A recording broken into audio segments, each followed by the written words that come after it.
En même temps, il nous dit aussi que c'est le collabo. Il nous dit aussi que le Bloom est constamment exposé à un marché des identités qui lui est proposé par la machine, par l'institution, par le spectacle, et auquel lui, il est censé adhérer. Okay, et il adhère la plupart des fois, il adhère même complètement, tout en sachant que ce n'est pas vrai. Vous voyez?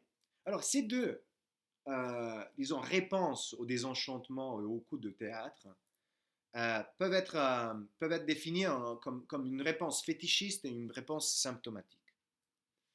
La réponse fétichiste, c'est justement celle du branché, hein, qui est décrite dans Bloom, on va le lire après. Et lisons-la directement. Lisons quelques passages pour essayer de voir et de reparcourir le schéma, okay, avec le Bloom. Hein. Donc, on part donc des fermetures du possible, hein, de la fermeture du possible, la paix conjurative, l'institution, hein, ou la fixation d'un monde basé sur un principe de transcendance et sur son bras armé, c'est-à-dire l'institution qui ne fait que répéter ou bien fixer et disposer, distribuer euh, cette, cette nécessité à tous les membres de la communauté. Page 72-76. Il y a un passage qui est long, mais il est très explicatif. La forme contemporaine de la domination est au contraire essentiellement productive. D'une part, elle est régie sur les manifestations de notre existence, le spectacle. De l'autre, elle gère les conditions de celle-ci, le biopouvoir. Donc il y a les deux, hein, ces deux moteurs de l'institution, quelque part, qui agissent constamment sur nous. L'une crée et produit des identités, des manifestations de notre existence, et de l'autre, elle gère les conditions pour le maintien de ces existences. Donc elle nous donne des modèles existentiels, comportementaux, etc. Et après, elle gère les conditions matérielles d'existence, de maintien de ces identités. Le spectacle, c'est le pouvoir qui veut que vous parliez, qui veut que vous soyez quelqu'un. Le biopouvoir, c'est le pouvoir bienveillant, plein d'une sollicitude de pasteur pour son troupeau. Le pouvoir qui veut le salut de ses sujets. Le pouvoir qui veut que vous viviez. Okay? Donc, si vous choisissez une identité, le biopouvoir est là pour vous garantir les conditions matérielles pour pouvoir la vivre. Okay? Pas pour la garantir, mais pour vous la promettre. Okay? Le problème, c'est que les deux choses ne vont pas. Donc, souvent, les gens voient avec distance et désenchantement des identités qui sont offertes par le spectacle qui sont tout à fait inaccessibles à eux. Vous voyez? Donc le Bloom, c'est aussi celui, on le verra après, qui souffre de cet exilement de l'objet de ses désirs, mais qui en réalité ne sont pas des désirs, mais qui sont tout simplement des dictates et des réponses à des dictates. Le Bloom vit dans la terreur, et d'abord dans la terreur d'être reconnu comme Bloom. Tout se passe comme si l'enfer mimétique où nous étouffons était juste jugé unanimement préférable à la rencontre avec soi. Le biopouvoir, donc, vous voyez, l'enfer mimétique, c'est ce jeu de reconnaissance d'identité et donc d'identité symbolique qui sont constamment distribuées et offertes par le spectacle. Et, et le travail de la biopolitique, c'est celui de nous faire croire que cet enfer mimétique est de toute façon préférable à la rencontre avec soi, c'est-à-dire la rencontre avec notre condition originaire de solitude, finitude, exposition, aussi vulnérabilité, et pauvreté, et faim, et désolation, et dépression, etc., etc. Tout simplement, tout est mieux que faire face au néant. Donc, ils essayent vraiment de nous convaincre que même si on n'y croit plus, il est mieux si on fait comme si. Il serait mieux de faire comme si parce que l'alternative est bien pire. Le biopouvoir s'agence toujours plus visiblement à une économie dirigée des subjectivations et des résubjectivations. Il y a donc une fatalité dans l'emballement fébrile de la production industrielle de personnalités en kit, d'identités jetables et autres natures hystériques. Plutôt que de considérer leur vide central, les hommes, dans leur grand nombre, reculent devant le vertige d'une absence totale de propriété, d'une indétermination radicale, et donc, au fond, devant le gouffre de leur liberté.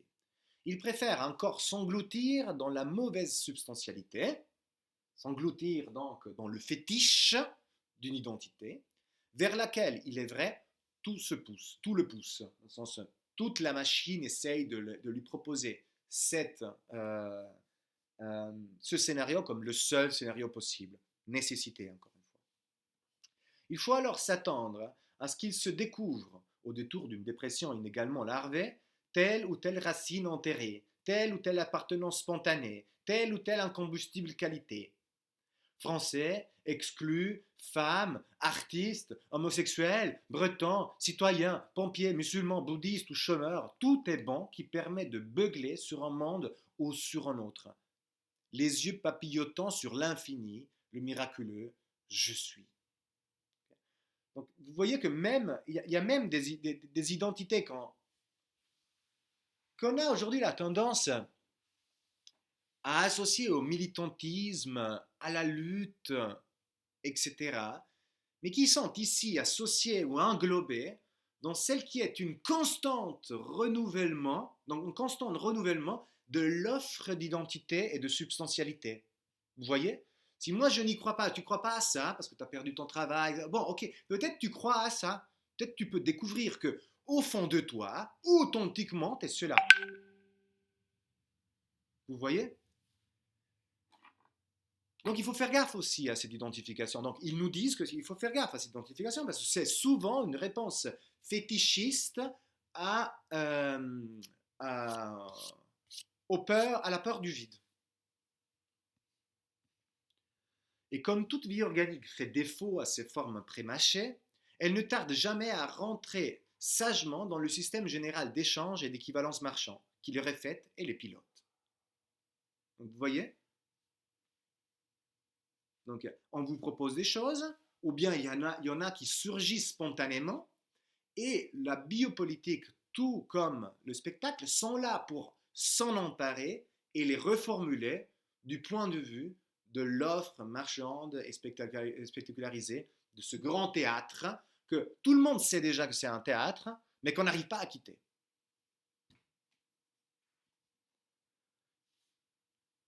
Et là justement, il y a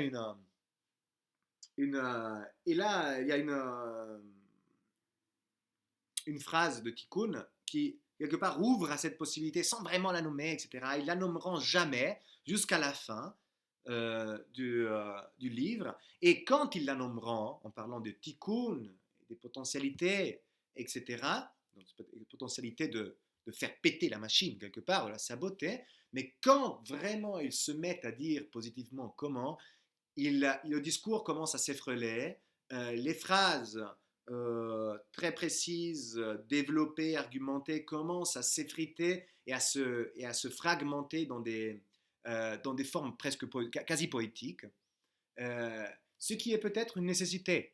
Hein. Euh, ouais, je vais dire ça. La fin du livre, hein, vous allez pouvoir le lire. Moi, je vais pas vous le lire, mais vous verrez que les formes commencent à être vraiment poétiques, dans le sens, euh, on utilise, on rentre dans la page, on décale les, les paragraphes. La forme, c'est la forme même au niveau du font, hein, au niveau vraiment des lettres et de la façon d'écrire, de placer elle est complètement libérée du texte argumentatif. Et peut-être elle se doit de faire ça parce que pour sortir de, euh, de la machine même de production de sens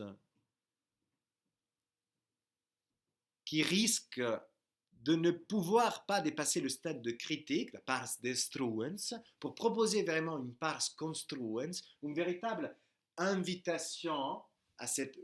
en geste d'hospitalité exigeante à la Illich, le langage et la pensée doivent dépasser certaines bornes et se présenter dans leur chaosité,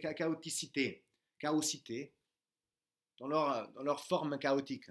Elles doivent elles-mêmes dénoncer leur propre fragilité, leur propre finitude, leur exposition, peut-être leur absurdité. Vous voyez, c'est une invitation ouverte.